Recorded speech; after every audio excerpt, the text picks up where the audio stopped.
In the heart of the Bronx, where old buildings crowded together and the city's rhythm never truly stopped, stood a weathered apartment complex. On the third floor lived the Chan family, whose quiet resilience masked a world of unspoken pain. Mei Ling Chan, 38, carried the weight of the family's struggles on her petite frame.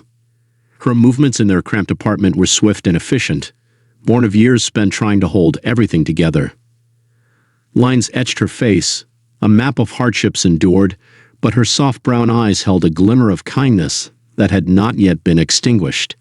Mei Ling's dreamer's heart had once thrived in the promises of love and family. Now it peaked cautiously, battered by years of Sam's temper and the ceaseless demands of survival. Sam Chan, 42, had once been a beacon of charisma. His broad smile and self-assured charm had drawn Mei Ling to him like a moth to flame. But years of failed business ventures and mounting disappointments had left him bitter. The man who had once filled a room with laughter now radiated tension, his frustrations simmering beneath the surface, always one wrong word away from the eruption. Their 6 children were the threads holding the frayed fabric of their family together. Emily, the eldest at 16, had stepped into a maternal role far too young, her sharp gaze always watchful. Kevin, 14, retreated into his sketchbook, creating vibrant worlds where peace reigned. Lisa, 12, found solace in stories of heroes and magic, while Jason, 9, used humor as a shield against the growing darkness. 6-year-old Cindy clung to her siblings, her innocence a rare flicker of light. Little Brian, just 4, watched the world from behind Mei Ling's skirt, his wide eyes filled with quiet trepidation. The apartment mirrored their struggles. Its faded wallpaper and mismatched furniture spoke of years of scrimping and saving. Yet among the wear there were signs of hope. Kevin's sketches taped to the fridge, Cindy's neatly arranged stuffed animals, and a faded photograph of the family before life became so heavy. Outside, the Bronx pulsed with life. Street vendors called out their wares, children laughed and played, and the hum of traffic underscored it all. But within the Chan household, the air was thick with tension. It was the kind that crept into every corner, settling in the worn cushions of the couch and the cracked tiles of the kitchen floor. That evening, Mei Ling stood at the counter, her hands busy chopping vegetables. The rhythmic sound of the knife on the cutting board was her anchor, a small semblance of control in an unpredictable world. Behind her, the children gathered around the dining table. Cindy's high-pitched giggles broke through as Jason made faces, his antics earning a sharp but affectionate glance from Emily. Sam's presence loomed from the living room, where the television blared the evening news. He sat hunched forward, his cigarette smoke curling upward as his muttering grew louder. Mei Ling's hands trembled slightly as she placed the chopped vegetables into a pot, her ears tuned to the shift in his tone. "Dinner will be ready soon," she said, her voice steady but quiet. The children glanced at each other, their laughter subsiding. They knew the signs and could sense the storm brewing just as well as their mother. Mei Ling forced a smile as she served the food, her eyes flitting toward Sam. His posture was tense, his jaw tight as he stabbed at his food without looking up. Emily reached for Jason's hand under the table, squeezing it gently. Across from them, Kevin sketched furiously, his pencil strokes almost aggressive as he poured his focus into creating something brighter than the world around him. When the meal was over, Mei Ling began clearing the table. Her movements hurried as Sam rose abruptly, tossing his fork onto his plate with a clatter. He muttered something inaudible, his tone sharp enough to make Cindy flinch. Later, as the children settled in their shared bedroom, Mei Ling sat alone at the kitchen table. She stared at the faded family photo on the fridge, her heart heavy. Once, that picture had represented everything she believed in, a promise of love, stability, and joy. Now it was a cruel reminder of what had slipped away. As the clock ticked past midnight, she whispered to herself, "Tomorrow will be better." It was a mantra she had clung to for years, but the weight of doubt made the words feel hollow. She didn't know that tomorrow would bring more than she could bear. A series of events that would unravel their fragile world and leave a community questioning how they had failed to act. For the Chan children, life was a delicate dance of survival, each step calculated to avoid setting off the ever-looming storm that was their father's temper. Despite the shared fear, each child had found their own way to navigate the fragile terrain of their home, carving out small spaces of solace amidst the chaos. At 16, Emily was both sister and stand-in parent. Her lean frame and sharp features gave her an air of maturity beyond her years, but her eyes, alert and ever watchful, betrayed the toll of her burden. When Mei Ling worked late shifts at the market, Emily became the anchor, cooking dinners, soothing fears, and tucking her siblings into bed. But her strength was not infinite. Sometimes late at night, when the apartment was silent, she would sit by the window and let the tears come, wishing for the freedom she knew she couldn't afford to dream of. Kevin, at 14, was the family's quiet observer.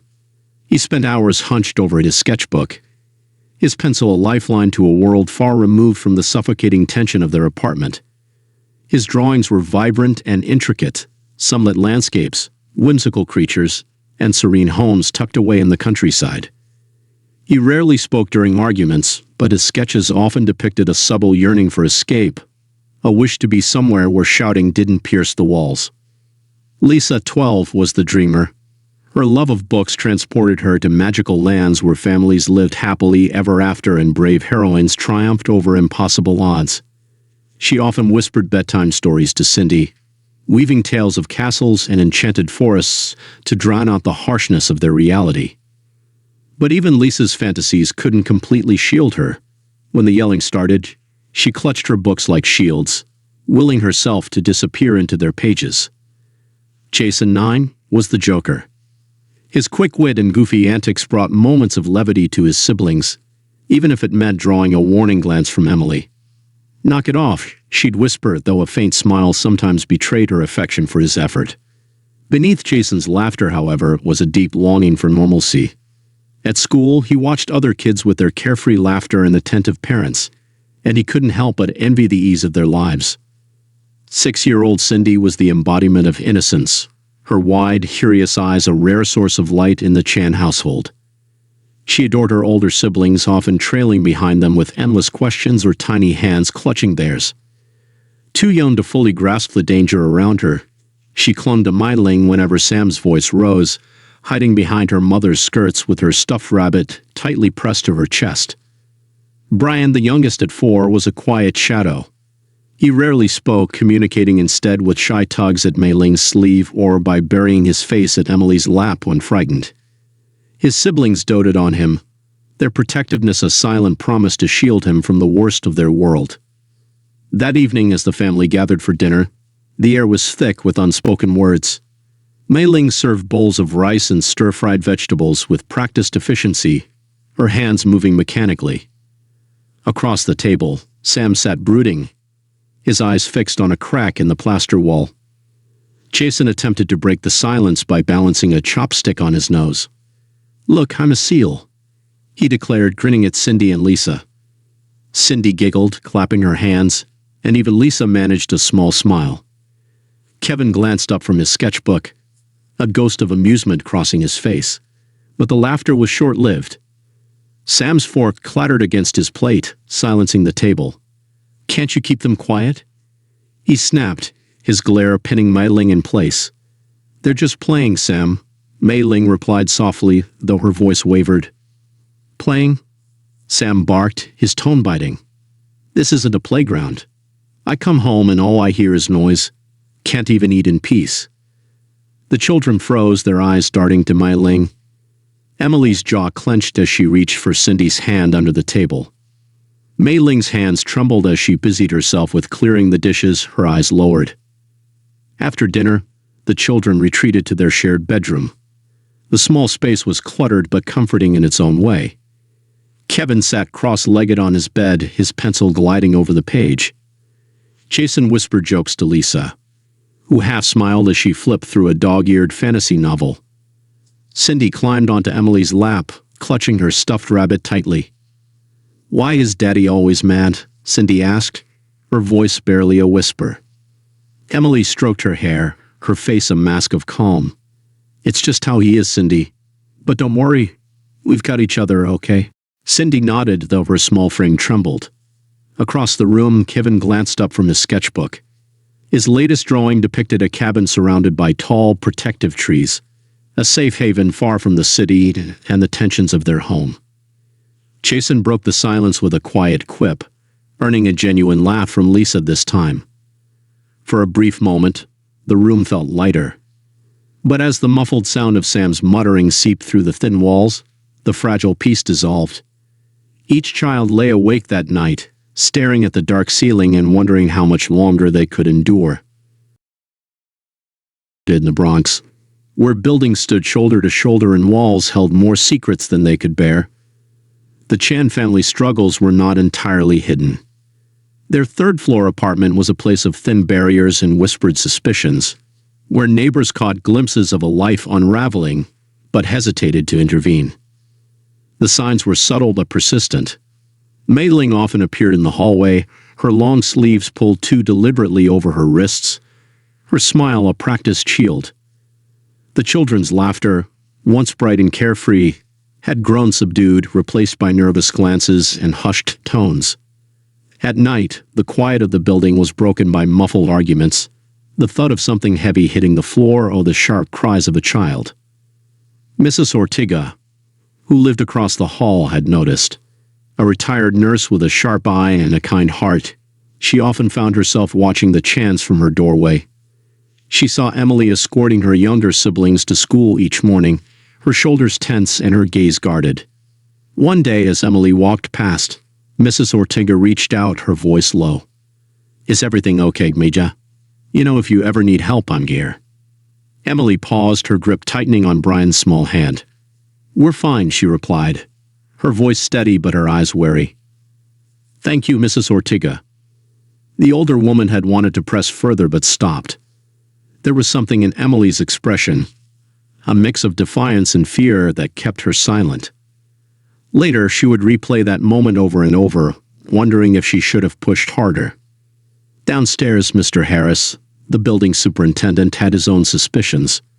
He'd repaired the Chan's doorframe more than once, the splintered wood a testament to violence. When Sam had explained the damage with a gruff, "Kid slammed it too hard," Mr. Harris had nodded but kept his thoughts to himself.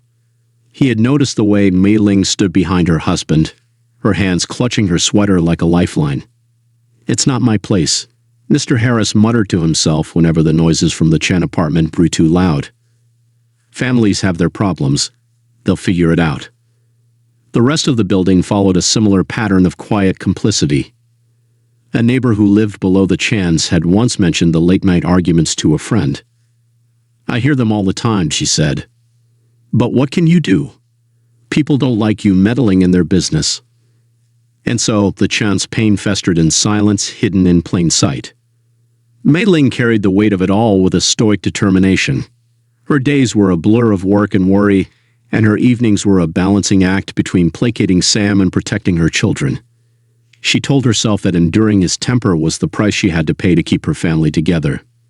But deep down she knew the cracks in their fragile facade were growing wider. One morning, as Mei Ling walked to her shift at the corner market, Mrs. Ortega stopped her in the hallway. The older woman hesitated before speaking, her voice careful. "You look tired, Mei Ling.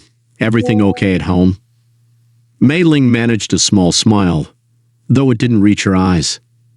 "Just busy," she replied, her tone light. Mrs. Ortega's brow furrowed. "And Sam? Is he treating you well?" Mei Ling's smile faltered. She looked down at the bag in her hand, filled with carefully budgeted groceries. "He's doing his best," she said softly before continuing down the hallway. Behind her, Mrs. Ortega sighed, her fingers tightening around the rosary in her pocket. That afternoon, Emily walked Lisa and Cindy home from school, and Kevin trailed behind with his sketchbook under his arm. They turned the corner and saw Sam standing near the entrance of their building, a cigarette dangling from his fingers. His eyes swept the street, his expression dark. "Why does Daddy look so mad?" Lisa whispered, tugging on Emily's sleeve. Emily shook her head, her voice tight. "Don't worry about it. Just keep walking." When they reached the apartment, Sam's scowl softened into a forced smile. "How was school?" he asked, his tone strained. "It was fine." Emily replied, guiding her siblings past him and into the apartment. As soon as they were out of sight, Sam's smile vanished, replaced by the simmering frustration that had become his default expression. That evening, the tension at the dinner table was palpable. Mei Ling's hands trembled as she served rice and steamed vegetables, her movements careful and deliberate. "Emily," Sam said suddenly, his voice breaking the silence, "you think you're too good to help your mother? I don't see you doing much around here." Emily froze, her chopsticks hovering midair. "I help," she said quietly, her gaze fixed on her plate. Sam leaned back in his chair, his eyes narrowing. "You've got a smart mouth for someone who still lives under my roof." "Sam," Mei Ling interjected quickly, her tone pleading. "Emily does so much. She." "Did I ask you to speak?" Sam snapped, his glare silencing her. The room fell into an oppressive silence. Across the table, Kevin's pencil moved faster, the graphite scraping against the paper as he poured his focus into his sketch. His latest drawing was of a cabin deep in the woods, far from the city, and the weight of their father's anger. Later that night, as the children lay in their beds, Emily whispered to Kevin, her voice barely audible, "We can't stay here forever. We'll leave someday." Kevin didn't respond, but his fingers tightened around his sketchbook. In the corner, Lisa clutched Cindy tightly, and the younger girl's stuffed rabbit was pressed between them. Jason stared at the ceiling, his jaw set, while Brian's small hand rested against Emily's arm. Outside the apartment, the world moved on, oblivious to the storm brewing within. Neighbors exchanged pleasantries in the hallways, pretending not to hear the sounds that seeped through the walls. And within the Chan household, the cracks deepened, unnoticed by those who chose not to look. The Chan family's struggles were deeply rooted in money, or the lack of it. Sam had once been determined to build a better life for his family. He'd sunk their meager savings into a small electronics repair shop, promising it would be the start of something great. But the business had failed, suffocated by competition and Sam's lack of experience. The empty storefront now sat as a haunting reminder of broken dreams, its dusty windows reflecting the weight of his failures. Sam blamed everyone but himself. The economy, the landlords, even his customers, anyone except the man who had made the choices. His mounting frustration boiled over into their home, creating a volatile atmosphere that no one could escape. The bills piled up on the kitchen counter, their ominous red stamps demanding attention. Mei Ling no longer asked Sam to handle them. She had learned the hard way that any mention of money would provoke an argument. Instead, she quietly took on extra shifts at the corner market, her feet aching from long hours of standing and her hands raw from stocking shelves. But her efforts weren't enough. The rent was overdue, the electricity bill carried a disconnection notice, and the refrigerator was nearly empty. Meals became smaller, carefully rationed portions that left Mei Ling eating scraps so the children could have more. Kevin noticed. One evening, as they sat at the dinner table eating bowls of plain rice, he pushed his plate toward his mother. "You should eat, Mom," he said softly. Mei Ling shook her head, forcing a smile. "I'm not hungry, Kevin. Finish your dinner." Across the table, Sam grunted, not looking up from his food. "Maybe if you managed the money better, we wouldn't be in this mess," he muttered. Emily's jaw tightened, her hands gripping her chopsticks. "She's doing everything she can," she said, her voice low but firm. Sam's eyes snapped to her. "Don't talk back to me, girl. You think you're in charge here." "Sam," Mei Ling interjected quickly, her tone placating. "It's fine. Let's just eat." But the damage was done. Sam slammed his chopsticks onto the table and stood abruptly, the sound of his chair scraping against the floor cutting through the tense silence. "I'm going out," he said, grabbing his coat and slamming the door behind him. The children exchanged wary glances as the apartment grew still. Mei Ling lowered her head, pretending to focus on clearing the table, but her trembling hands betrayed her. "Morning, Mom." Emily greeted her groggily. Her eyes flicked toward Sam's closed bedroom door, her expression guarded. "Morning, sweetheart," Mei Ling replied softly, placing a plate in front of her. "Eat quickly. or you'll be late." The other children trickled into the kitchen, their voices low as they settled at the table. Jason tried to lighten the mood with a joke about Kevin's bedhead, earning a small laugh from Lisa and a giggle from Cindy. Mei Ling watched them, her heart aching with a mix of pride and sorrow. For a moment it felt almost normal. Then Sam's door opened. Sam shuffled into the kitchen, his expression sour. His gaze swept over the children before landing on Mei Ling. "Where's my coffee?" he grunted. "I'll get it," Mei Ling said quickly, moving to the counter. The room grew tense, the children falling silent as they focused on their plates. Mei Ling placed a steaming cup in front of Sam, careful not to meet his eyes. "Is this all we have for breakfast?" he asked, gesturing at the eggs and rice. "It's what we can afford," Mei Ling replied, her voice steady but soft. Sam's jaw tightened, but he said nothing. He ate in silence, his presence a storm cloud that darkened the small kitchen. After breakfast, he left without a word, the door slamming behind him. The children exhaled collectively, the tension dissipating like steam from a boiling pot. That afternoon, Mei Ling worked a double shift at the corner market. The fluorescent lights buzzed overhead as she stocked shelves and rang up customers. Her body moved on autopilot, but her mind was elsewhere, cycling through endless questions. Could they leave? Where would they go? How would they survive without Sam's sporadic contributions? "Long day, huh?" Maria, her coworker, said as they bagged groceries together. Mei Ling nodded. "They're all long," she replied with a faint smile. Maria hesitated, then asked, "Everything okay at home?" Mei Ling froze, her hand stilling on the register. For a moment she considered confiding in Maria, letting out the words that clawed at her throat every night.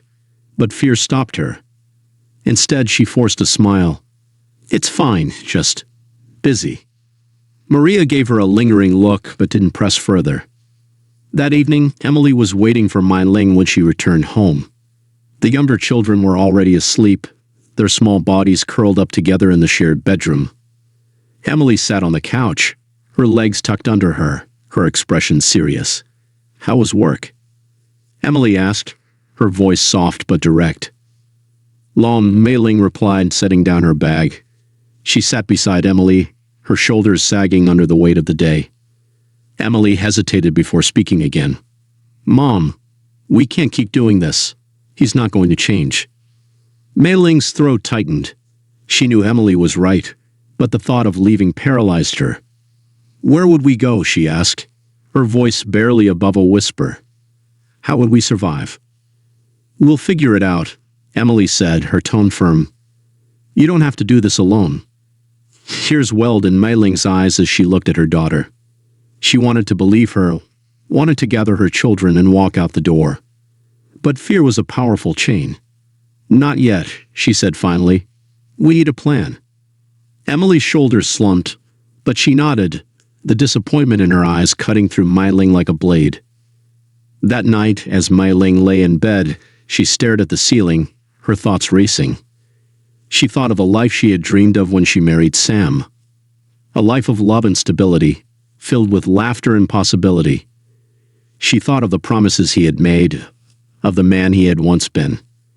And she thought of the children, their wide eyes filled with hope and fear, and the duty she felt to protect them. As the clock ticked past midnight, she made a quiet vow to herself. She didn't know when or how, but they would leave. They had to. A small ember of resolve began to burn within her, even as the shadows of fear loomed large. The tension in the Chan household had become a permanent fixture, woven into the fabric of their lives. Mei Ling's days were an unrelenting cycle of work and worry, her nerves fraying with each of Sam's outbursts. The children had learned to move like shadows, their voices soft and their movements careful. But no amount of caution could stave off the inevitable storm. It began on a cold February evening. The heat in the apartment had faltered again, leaving a biting chill in the air. Mei Ling arrived home from another long shift, her hands red from the cold despite her gloves. On the door was the eviction notice she had dreaded, a stark reminder that time was running out. She pulled it down and crumpled it into her coat pocket, willing herself to keep moving. Inside, the apartment was unusually quiet. Sam sat in the living room, a beer in his hand and the television blaring. The children were clustered around the dining table, their heads bowed over homework and whispered conversations. Emily was helping Lisa with a math problem, her voice steady and low. Jason and Cindy were constructing a crooked tower with their old building blocks, giggling softly at their creation. For a brief moment, Mei Ling felt a flicker of warmth at the sight of them, their laughter like a fragile thread of hope. "Why are you standing there?" Sam's voice snapped her out of her thoughts. He didn't look away from the screen, but his tone carried the sharp edge of impatience. "I just got home," Mei Ling said quietly, hanging her coat on the rack. "Good. Make dinner." "The kids are starving," he muttered, his gaze fixed on the news. Mei Ling's jaw tightened, but she said nothing. She moved into the kitchen, her hands working mechanically as she prepared rice and stir-fried vegetables. The sounds of chopping and the sizzle of oil filled the air, briefly masking the oppressive silence in the living room. As the family sat down to eat, the air grew heavier. Sam picked at his food, his brow furrowed as though the meal were yet another of his disappointments. Across the table, Jason tried to lighten the mood by balancing his fork on his nose, earning a small laugh from Cindy and Lisa. Emily shot him a look. "Not at the table," she murmured, her voice barely audible. But the moment of levity was cut short. Sam's fork clattered against his plate, his eyes narrowing as he glared at Jason. "Can't you sit still for 5 minutes?" he snapped. Jason froze, his grin fading. "I was just playing," he said softly, his gaze dropping to his plate. "They're just kids, Sam," Mei Ling interjected gently, her hands gripping the edge of the table. "They're disrespectful," Sam growled, his voice rising. "You're too soft on them, Mei Ling. That's the problem." The room fell silent. Kevin kept his head down, his pencil moving furiously across his sketchbook. Emily clenched her jaw, her hands balled into fists under the table. Mei Ling's chest tightened as she met Sam's glare, her voice trembling as she said, "They're doing their best." Sam leaned back in his chair, a cruel smile tugging at his lips. "Their best? If this is their best, then we're doomed." After dinner, the children retreated to their shared bedroom. Mei Ling stayed behind to clean the dishes, her hands shaking as she scrubbed at the plates. Sam's footsteps thudded down the hallway, his muttering growing louder. Mei Ling closed her eyes, bracing herself. In the children's room, Emily tried to comfort her siblings. Cindy clung to her, her stuffed rabbit pressed tightly against her chest. Jason sat on the floor, his arms wrapped around his knees, while Lisa buried her nose in a book, her hands trembling slightly. Kevin sat by the window, sketching a cabin surrounded by tall trees, his strokes quick and jagged. "I don't like it here," Cindy whispered, her voice muffled against Emily's shoulder. Emily kissed the top of her head. "I know, Cindy, but we have each other. That's what matters." The words felt hollow, even to her. The breaking point came just before midnight. Mei Ling had finished cleaning and was sitting in the kitchen, her hands wrapped around a mug of tea that had long since gone cold. Sam stormed into the room, his face twisted with frustration. "We need to talk," he said, slamming the eviction notice onto the table. "I know," Mei Ling replied, her voice tired. "I've been working extra shifts. I'm doing everything I can." "It's not enough," Sam snapped, his voice rising. "You're useless, Mei Ling. You can't even keep this family together." Mei Ling's hands tightened around the mug. "I'm trying, Sam, but I can't do this alone." "You think you're better than me?" he barked, stepping closer. "You think you can lecture me about responsibility?" "I'm not lecturing you," Mei Ling said, her voice trembling. "I just want us to figure this out together." Sam's eyes darkened, his voice dropping to a dangerous whisper. "Together? Don't make me laugh. You've done nothing but make me look like a failure." Mei Ling rose to her feet, her fear giving way to anger. "You did that to yourself, Sam. Don't put that on me." For a moment, the room was silent, the tension crackling like static electricity. Then, with a sudden burst of rage, Sam swept the mug off the table. It shattered against the floor, the sound echoing through the apartment. The children huddled in their room, their faces pale as the noise reached them. Sydney began to cry, and Emily wrapped her arms around her, whispering, "It's okay. We're okay." But they weren't. The walls of the Chan household had finally begun to collapse. The night began with an eerie calm. Sam hadn't returned home after the argument, and for a few fleeting hours, the Chan apartment felt like a refuge. Mei Ling tucked the younger children into bed with extra care, her voice soft as she read aloud to Cindy and Brian. Jason fell asleep quickly, clutching his favorite blanket, while Kevin sat by the window, his sketchbook resting on his lap. Emily lingered in the living room, her expression tight with unspoken worry. Mei Ling joined her, sinking into the worn couch with a heavy sigh. "You should sleep," she said gently, her voice tinged with exhaustion. Emily shook her head. "I'll wait, just in case." Mei Ling reached for her daughter's hand, squeezing it lightly. "It's not your job to protect us, Emily. That's on me." Emily met her gaze, her eyes fierce. "We both know that's not true." It was well past midnight when the door slammed open, rattling the walls. Mei Ling bolted upright, her heart pounding as Sam's heavy footsteps filled the hallway. The children stirred in their beds, Cindy clutching her stuffed rabbit tightly. Sam's silhouette appeared in the doorway, his face flushed with anger and the unmistakable sheen of alcohol. "You think you can talk to me like that?" He snarled, his words slurred, but his rage sharp. "Keep your voice down," Mei Ling said quickly, stepping between him and the children's room. "You'll wake them." "I don't care," Sam roared, shoving her aside. "You think you can disrespect me in my own house?" Emily appeared in the hallway, her shoulders squared despite the fear in her eyes.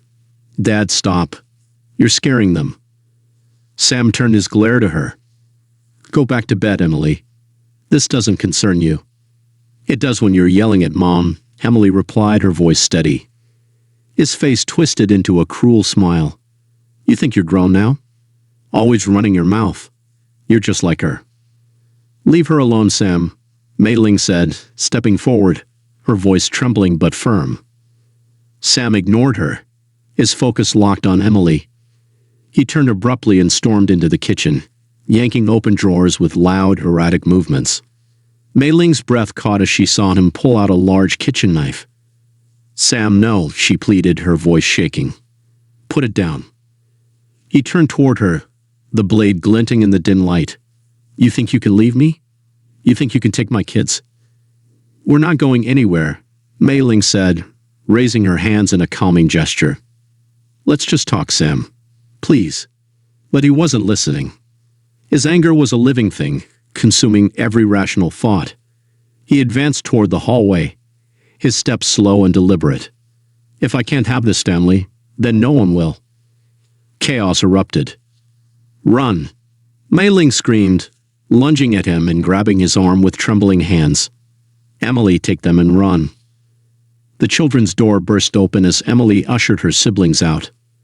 Jason grabbed Cindy's hand, pulling her toward the door. Lisa held Brian tightly, her face pale with terror. Kevin stood frozen, his sketchbook slipping from his grasp. "Go!" Emily yelled, shoving Kevin forward. Sam twisted violently, throwing Mei Ling off balance. She hit the wall with a sickening thud, gasping in pain as she scrambled to her feet. "Sam, stop this," she cried, her voice raw with desperation. He turned toward Emily, raising the knife. "Get out of my way." Emily's hand shook, but she stood her ground. "You're not hurting them." Kevin, snapping out of his paralysis, charged forward. His small frame collided with his father's, throwing him off balance. "Leave her alone," Kevin shouted, his voice cracking with fear and fury. Sam swung the knife, the blade catching Kevin's arm. Blood spattered across the floor as Kevin stumbled back, clutching his wound. "Kevin!" Mei Ling screamed, rushing to her son's side. Jason grabbed a chair and threw it at Sam, the impact barely slowing him. "Stop it!" Jason shouted, his voice breaking. Mei Ling threw herself at Sam again, her hands clawing at his arm as she tried to wrest the knife away. "Please, Sam," she sobbed. "Don't do this." His face contorted with rage as he yanked free, the knife slashing through the air. "You think you can defy me?" he roared.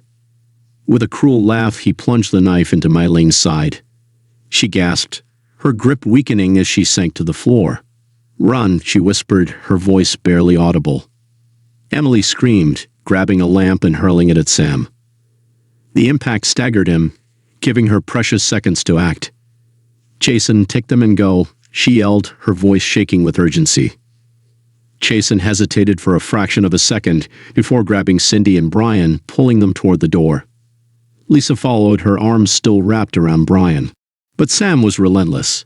He turned toward the fleeing children, his footsteps echoing like a death knell. Emily stepped in his path, her voice trembling but resolute. "You'll have to go through me." The neighbors had heard the commotion. A distant voice called the police as the chaos continued to unfold. But by the time officers arrived, the apartment was silent. Inside, they found a scene of unimaginable horror.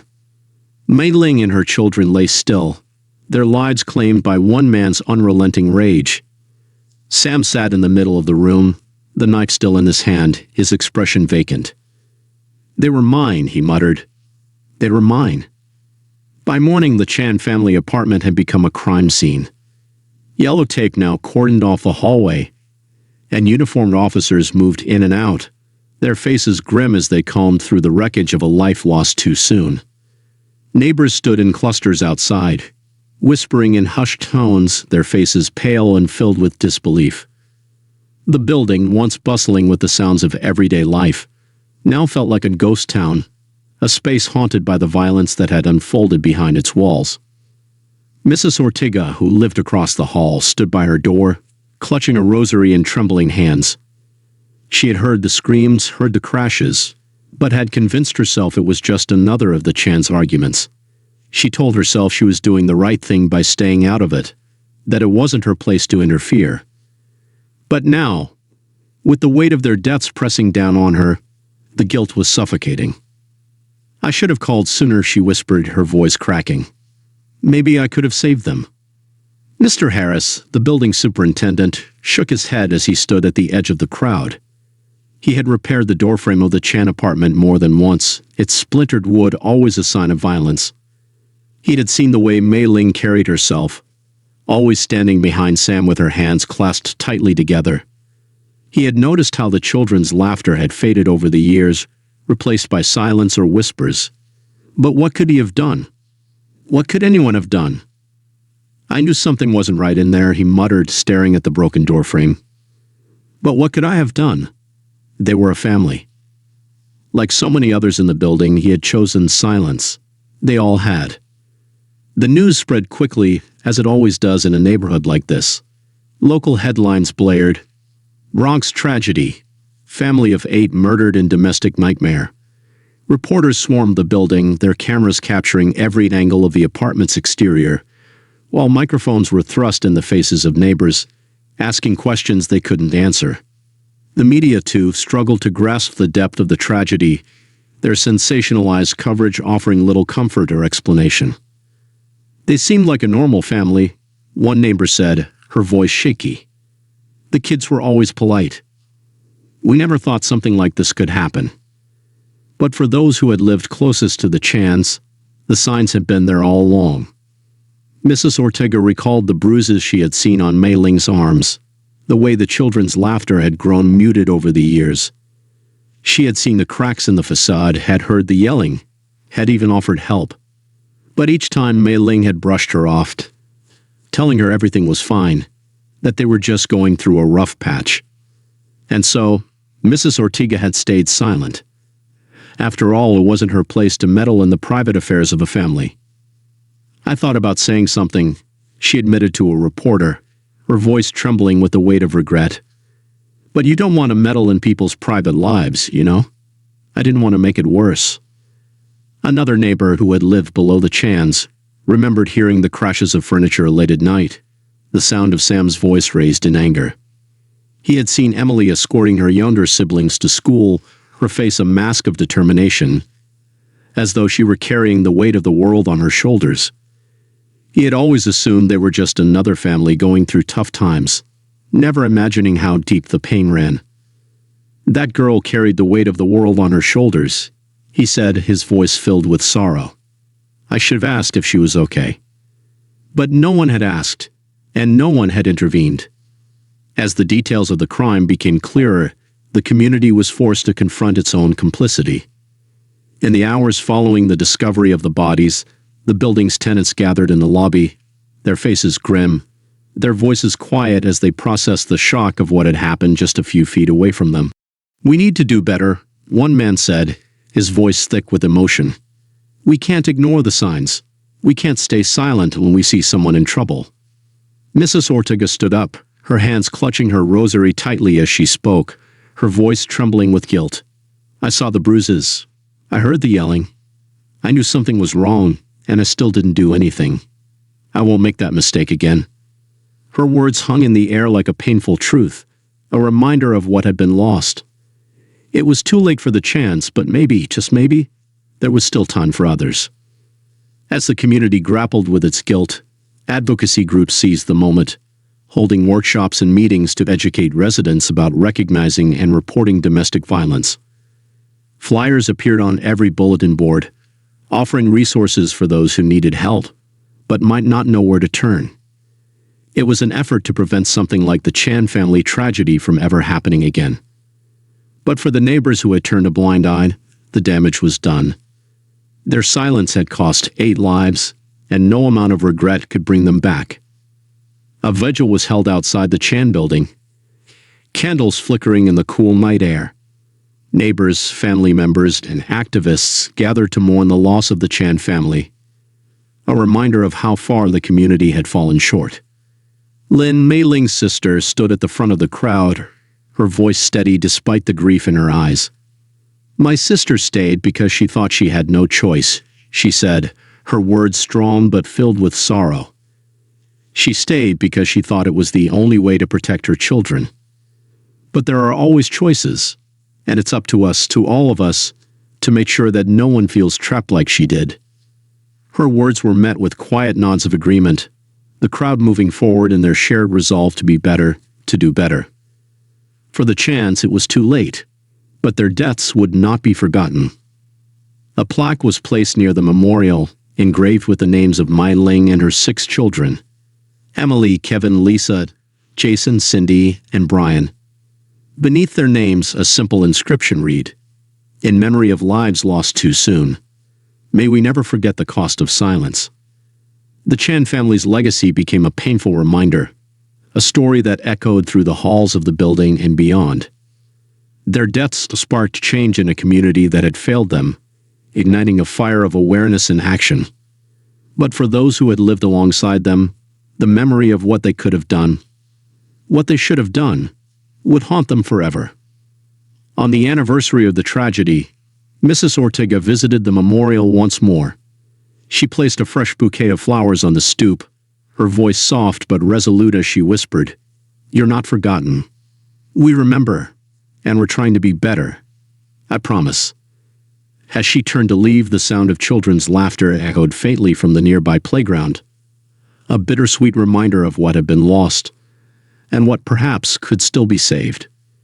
In the weeks following the trial, the Bronx neighborhood that had once felt so familiar and alive now seemed quieter, as though the walls themselves were still absorbing the trauma that had unfolded within them.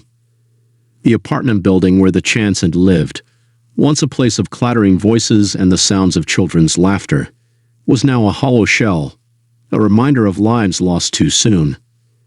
Neighbors spoke in hushed tones when the subject arose, and the streets felt colder and less forgiving.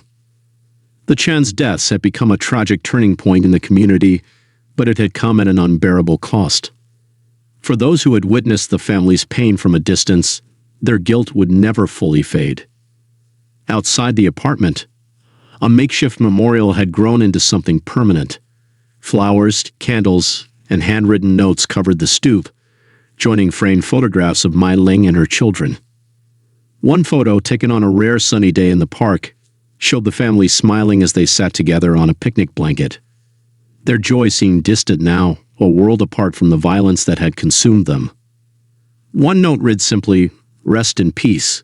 We failed you, but we'll never forget you." The memorial became a gathering place for the community, a space where those who had known the Chans, and even those who hadn't, could come to mourn, reflect, and make a vow to do better. School children left drawings of rainbows and smiling faces.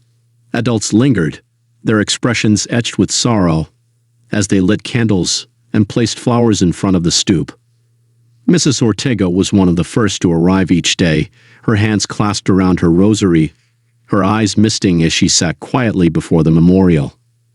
"I should have done more," she whispered to herself each time she visited, a prayer for forgiveness.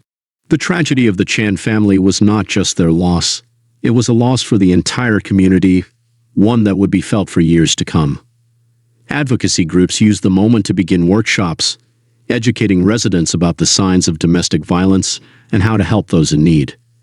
Flyers and informational pamphlets appear on every bulletin board, offering guidance to those who felt trapped, just as Mei Ling had been.